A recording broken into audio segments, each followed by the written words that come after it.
Welcome everyone, welcome to the new lecture of Kingdom Monera, that is archaebacteria. ये third lecture है इस series का। First 2 lectures में हम जर्नल फीचर्स और यू बैक्टीरिया डिस्कस कर चुके हैं। इसमें हम करेंगे आर्कीबैक्टीरिया डिस्कस। उसके बाद हम देखेंगे कि कैसे हमारे लिए माइक्रोब्स जो हैं वो यूज़फुल हैं और कुछ पैथोजेनिक भी हैं जो डिजीज़ कॉज करते हैं। और लास्ट में हम देखेंगे माइकोप्लाज्मा, व्हाट इज़ माइकोप्लाज्मा। तो हम आज का लेक्चर अपना स्टार्ट करते हैं। Let's start. So archaebacteria, Archie means ancient और प्रिमिटिव। ये एक primitive bacteria. Why it is called primitive bacteria? Because primitive bacteria because ये अर्थ पे one of the oldest living organism, it is one of the oldest living organism. ये अर्थ पे तब survive करता था, तब प्रेजेंट था जब अर्थ इनिशियल स्टेज में थी, अर्थ का फॉर्मेशन हो रहा था। इनिशियल अर्थ कंडीशंस में ये बैक्टीरिया प्रेजेंट था, पाया जाता था। इनिशियल अर्थ कंडीशन कैसी थी? टेम्परेचर बहुत हाई था। तो it is called archaebacteria because it is found in the ancient environment of the earth. ये ओल्डेस्ट लिविंग ऑर्गेनिज्म है, बैक्टीरिया है, तो ये भी यूनिसेल्युलर होगा और प्रोकैरियोटिक होगा, like the eubacteria. Okay, अब ये कैसे सरवाइव करता था एक्सट्रीम कंडीशंस में? Because it has complex structure than eubacteria. वो कैसे डिफरेंस है? सेल वॉल का डिफरेंस है। सेल वॉल आर्कीबैक्टीरिया की और यू बैक्टीरिया की आर डिफरेंट, ये दोनों डिफरेंट हैं। आर्कीबैक्टीरिया हालांकि ये प्रिमिटिव स्टेज में मिलता था, लेकिन it has more complex structure, it has more complex structure than eubacteria. Cell wall का भी स्ट्रक्चर जो इसका कॉम्प्लेक्स है, और वो कॉम्प्लेक्स है, प्रिमिटिव स्टेज में भी मिलता था, लेकिन वो किसके सिमिलर है? वो यूकैरियोट्स के सिमिलर है। Eukaryotes are more advance than prokaryotes, लेकिन आर्की की सिमिलरिटीज बैक्टीरिया से कम मिलती हैं और यूकैरियोट से ज़्यादा मिलती हैं। So it is considered as a connecting link between prokaryotes and eukaryotes. So archaea is a connecting link between eukaryotes and prokaryotes। अब ये कहाँ मिलता है? Mainly live in extreme environmental conditions. जितनी भी एक्सट्रीम एनवायरमेंटल कंडीशंस है वहाँ पे यू बैक्टीरिया कभी नहीं मिलेगा। कौन सा बैक्टीरिया मिलेगा? Archaebacteria, because it has complex cell wall structure, जिसकी वजह से वो हार्श एनवायरनमेंट में भी सर्वाइव कर सकता है। अब हार्श एनवायरनमेंट कौन सा हो सकता है? सैलिनिटी हो सकती है, हाई टेम्परेचर हो सकता है, जैसे कि हेलोफाइल्स। हेलोफाइल्स क्या होते हैं? ऐसे एनवायरनमेंट में जो आर्कीबैक्टीरिया मिलते हैं जहाँ पे सैलिनिटी बहुत हाई है। Salinity is high. Hello means salinity, high salinity. Thermo acidophils क्या होते हैं? Thermal means temperature, acidophilic acidic. Acidic भी एनवायरनमेंट और थर्मल भी है, हाई टेम्परेचर है, 80 डिग्री सेल्सियस से भी ऊपर जा सकता है। तो ऐसे एनवायरनमेंट में जो आर्कीबैक्टीरिया मिलते हैं उन्हें बोलते हैं थर्मो एसिडोफिल्स। हाई सैलिनिटी वाले होते हैं हेलोफाइल्स, और जो मिथेनोजेंस होते हैं वो मिलते हैं मार्शी एनवायरनमेंट में, मार्शी एरियाज़ में। मार्शी एरियाज़ वो होते हैं, ये वेटलैंड्स होते हैं जिनमें बहुत ज़्यादा टाइम के लिए वाटर एक्यूमुलेटेड रह जाता है लैंड्स में। वाटर एक्यूमुलेटेड लैंड्स, जैसे आपने मैनग्रूव्स सुना होगा। कुछ ऐसे एरियाज़ होते हैं जो पूरे साल या सालों तक पानी से कवर्ड ही रहते हैं, उन्हें हम बोलते हैं वेटलैंड्स, और उन वेटलैंड्स को हम मार्शी एरियाज़ भी बोलते हैं। और उनमें क्या होता है, ये मेथेनोजेंस प्रेजेंट होते हैं। वहाँ पे क्या करेंगे, ये मीथेन प्रोड्यूस करते हैं, मीथेन गैस। तो मार्शी एरियाज में मिलेंगे। और मेथेनोजेंस कहाँ मिलते हैं, रूमिनेंट्स के गट में। रूमिनेंट्स क्या होते हैं, ग्रेजिंग एनिमल्स लाइक काऊ हो गई, बुफलो हो गई, ये होते हैं ग्रेजिंग एनिमल्स। इनके जो गट होगा, एलिमेंट्री कैनाल होता है, उसमें भी मेथेनोजेंस मिलते हैं और वो क्या प्रोड्यूस करते हैं, मीथेन। और मीथेन से हम बायोगैस बना सकते हैं।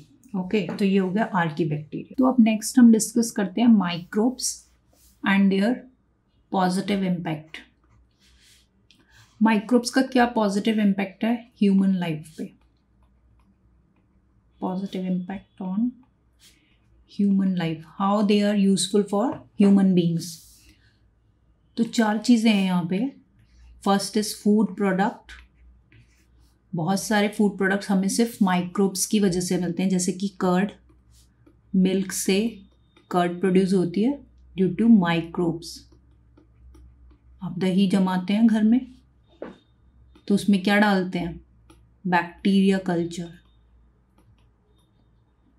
थोड़ा सा बैक्टीरिया कल्चर डालते हैं जिसमें बैक्टीरियाज होते हैं, फ्रेश मिल्क में वो डालते हैं और वो बैक्टीरिया क्या होते हैं, मल्टीप्लाई करते हैं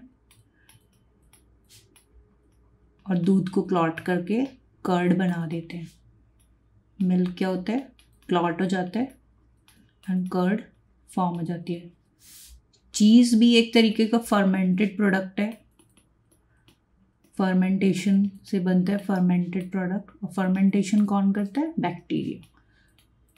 तो ये 2 फूड प्रोडक्ट्स हमने देखे, ये हमें किसकी वजह से मिल रहे हैं, माइक्रोब्स की वजह से, बैक्टीरिया की वजह से। और भी बहुत सारे प्रोडक्ट्स हैं लेकिन फिलहाल हम इन्हीं को देखेंगे क्योंकि एनसीईआरटी में अभी यही दिए हुए हैं। दूसरी चीज़ होगी ड्रग्स। बहुत सारी एंटीबायोटिक्स ऐसी हैं जो हमें बैक्टीरिया से मिलती हैं, तो ये क्या लिखेंगे हम यहाँ, useful in production of antibiotics, production of antibiotics. कुछ माइक्रोब्स ऐसे हैं जो एग्रीकल्चर में हेल्पफुल हैं। कैसे, वो नाइट्रोजन फिक्स करते हैं सॉइल में, वो सॉइल में प्रेजेंट होते हैं, वहाँ पे नाइट्रोजन, एटमॉस्फेरिक नाइट्रोजन को फिक्स करते हैं जिससे कि प्लांट्स उसको सॉइल के थ्रू एटमॉस्फेरिक नाइट्रोजन फिक्स करते हैं सॉइल में और सॉइल से प्लांट्स उसको ले सकते हैं। और प्लांट्स के लिए nitrogen is essential for growth. और ये मेनली किस प्लांट्स में ज़्यादा होता है, लेग्यूमिनस प्लांट्स में। लेग्यूम्स एक टाइप के प्लांट्स होते हैं, जैसे दाल वाले प्लांट्स होते हैं, पल्सिस के जो प्लांट होते हैं उनके रूट्स में नाइट्रोजन फिक्स करते हैं, रूट्स में। ये हाई लेवल की चीज़ें हैं, आप 12th में पढ़ोगे, नेक्स्ट चैप्टर्स में पढ़ोगे। अभी फिलहाल इतना याद रख रहे हैं कि how microbes are useful for humans. ये हो गया एग्रीकल्चर। एनवायरनमेंट के लिए भी हाँ यूजफुल है। क्या करते हैं, न्यूट्रिएंट साइकिलिंग। आपने सुना होगा फॉस्फोरस साइकिल, कार्बन साइकिल। इन सब साइकिल्स में bacteria, microbes are useful because they decompose the dead organic matter, decompose dead organic matter, जिससे इनऑर्गेनिक जो कंपाउंड्स हैं वो रिलीज होते हैं सॉइल में और उनकी दोबारा से साइक्लिंग हो सकती है। सो ये साइकिल को कंप्लीट करने में हेल्प करते हैं। कौन कौन सी साइकिल हो सकती है, फॉस्फोरस, आयरन, सल्फर और नाइट्रोजन। सो ये हो गए positive impacts of microbes on human life. Next हम देखते हैं नेगेटिव कैसे हैं, कैसे ये हमारे लिए हार्मफुल है, how microbes are harmful for human beings और अदर लिविंग ऑर्गेनिजम्स। पैथोजेनिक है, डिजीज़ कॉजिंग है, ये सभी को पता है। बहुत सारी डिजीज़ होती हैं, जैसे टाइफाइड हो गया, कॉलरा हो गया, ये टाइफाइड, कॉलरा, टेटनस, ये सब क्या है, बैक्टीरियल डिजीजेस बहुत सारी होती हैं। प्लांट में भी डिजीजेस कॉज कर सकते हैं, जैसे कि सिट्रस कैंकर। अभी हमारा लास्ट टॉपिक है माइकोप्लाज्मा। माइकोप्लाज्मा क्या होते हैं, ये बैक्टीरिया हैं जिनमें सेल वॉल एब्सेंट है। ये बहुत इंपॉर्टेंट फीचर है इनका, माइकोप्लाज्मास का। Cell wall is absent. Cell wall होती है ना सभी में, बैक्टीरियाज में, यू बैक्टीरिया में क्या है, सेल वॉल प्रेजेंट है। किसकी, पेप्टिडोग्लाइकन की, पढ़ी थी ना हमने लास्ट लेक्चर में, पेप्टिडोग्लाइकन की। लेकिन माइकोप्लाज्मा वो बैक्टीरियाज है जिनमें सेल वॉल इज एब्सेंट। ये कौन से हैं, स्मॉलेस्ट, इनको कंसिडर करा जाता है स्मॉलेस्ट लिविंग ऑर्गेनिजम्स, स्मॉलेस्ट। उसके बाद नेक्स्ट फीचर है, इनको ऑक्सीजन रिक्वायर्ड नहीं है, they can survive without oxygen, survive without oxygen. तो ये 3 इंपॉर्टेंट फीचर है माइकोप्लाज्मा के, इतना ही याद रखना है, एनसीईआरटी में इतना ही दिया हुआ है। फर्स्ट इज ये स्मॉलेस्ट लिविंग ऑर्गेनिज्म है, second no oxygen required, survive कर सकते हैं विदाउट ऑक्सीजन, और थर्ड इज इनमें सेल वॉल नहीं प्रेजेंट होती। पैथोजेनिक है, बैक्टीरिया है, पैथोजेनिक होगा ही होगा। में एक इम्पॉर्टेंट चीज़, एंटीबायोटिक्स क्या होते हैं जो बैक्टीरिया को किल करते हैं, है ना, एंटीबायोटिक्स इसीलिए यूज़ करते हैं हम लोग। लेकिन माइकोप्लाज्मा पे एंटीबायोटिक्स का ये एक्स्ट्रा इन्फॉर्मेशन है, एंटीबायोटिक्स का माइकोप्लाज्मा पे कोई असर नहीं होता because they don't have cell wall, they don't have cell wall, क्योंकि मोस्टली एंटीबायोटिक्स जो होती हैं वो सेल वॉल बैक्टीरिया की डिस्ट्रॉय करती हैं और उसकी वजह से बैक्टीरिया किल हो जाता है। लेकिन जब माइकोप्लाज्मा में सेल वॉल ही नहीं है तो एंटीबायोटिक्स एक्ट नहीं कर पाएगी, काम नहीं कर पाएगी और माइकोप्लाज्मा को किल नहीं कर पाएगी। दैट्स वाई क्या है, ये माइकोप्लाज्माज आर वेरी पैथोजेनिक, बहुत ज़्यादा एक्सट्रीम पैथोजेनिक लिविंग ऑर्गेनिज्म है, वेरी पैथोजेनिक। तो ये है बस माइकोप्लाज्मा के बारे में। इसके बाद हम नेक्स्ट लेक्चर में लेंगे, आज के लिए बस इतना ही। नेक्स्ट लेक्चर में हम डिस्कस करेंगे kingdom Protista. That's all for today. Keep learning, keep practicing. Thank you.